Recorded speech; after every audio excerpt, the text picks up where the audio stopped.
मुरादाबाद जनपद की नगर पंचायत अगवानपुर के वार्ड नंबर 7 के सभासद रफीक अहमद ने नगर पंचायत प्रशासन पर भेदभाव का आरोप लगाया। ये कहा कि मेरे क्षेत्र में किसी भी समस्या का समाधान नहीं हो रहा है और यदि कोई शिकायत की जाती है तो कर्मचारी कोई सुनवाई नहीं करते। इन्हीं बातों को ध्यान में रखकर आज डीएम मुरादाबाद को एक शिकायती पत्र देकर नाराजगी जाहिर की गई और ये कहा गया कि मेरे वार्ड में जो विकास कार्य नहीं हो रहे हैं उनको कराया जाए। जनता मुझसे नाराज है और ये कहती है कि तुम्हें हमने सभासद बनाया है, तुम हमारे क्षेत्र की समस्या का समाधान क्यों नहीं करते। शिकायत पत्र में उन्होंने अगवानपुर नगर पंचायत क्षेत्र के वार्ड नंबर 7 से निर्वाचित सभासद रफीक अहमद ने नगर पंचायत प्रशासन और कर्मचारियों के खिलाफ जिलाधिकारी को पत्र भेजकर गंभीर आरोप लगाए।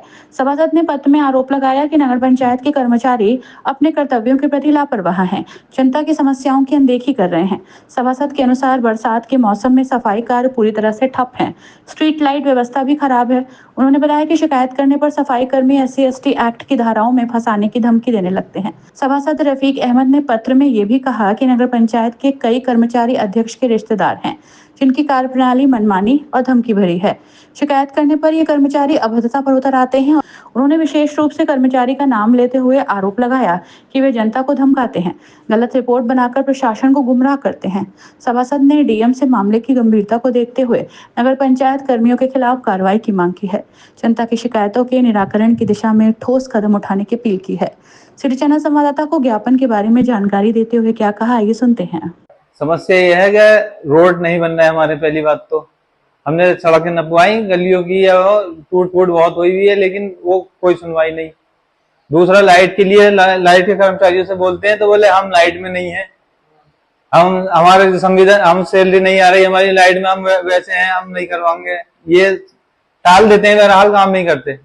आपके वार्ड के साथ है या सबके साथ है? नहीं, हमारे ज्यादा लग रहे हैं मुझे तो अपने आप को, जब मैं कहता हूँ तो आप किसी से कहते हैं तो क्या कहते हैं? कहते हैं, टहला देते हैं, बोले कल को हो जाएगी, परसों को हो जाएगी, भाई ये बोले आज हो जाएगी, होती नहीं है। तो आपकी इन समस्याओं को लेकर जनता का विरोध का सामना करना पड़ रहा है? जनता में बहुत बुराई है हमारी। सब लोग बुरा कहते हैं, बोले ये सभासद कैसा है, सुनते हैं ये काम नहीं कर पाता कुछ भी। अच्छा, तो अब आप किससे मिले आज? मैं डीएम साहब से ज्ञापन दे के आया हूँ। अच्छा, तो क्या कहा डीएम साहब ने? उन्होंने बोला कि आपकी सुनवाई होगी, मैं भेजता हूँ। तो आपने जैसे अधिशासी अधिकारी हैं उनसे कहा तो वो तो आती नहीं, उन्हें पता ही नहीं कि सभासद कौन है कौन नहीं है, कुछ नहीं। वो अलग, वो तो 15-20 दिन में एक आध दिन आती है, वो भी किसी सभासद को नहीं जानती है। वो भी मतलब कुल मिला के आपको आपकी अनदेखी की जा रही है आपके वार्ड? जी जी जी, आपका कहना ये है? हाँ। आज मतलब ये है कि आपने तंग ज्यादा दुख होके मुझे, मैं परेशान था, इस वजह से मैं देख करके आया। क्या चाहते हैं हम? बस यही है कि सुनवाई होनी चाहिए, हमारी जो समस्या है लोगों की वो पूरी होनी चाहिए, लाइट लगनी चाहिए या सड़क बननी चाहिए, भाई यही है और कुछ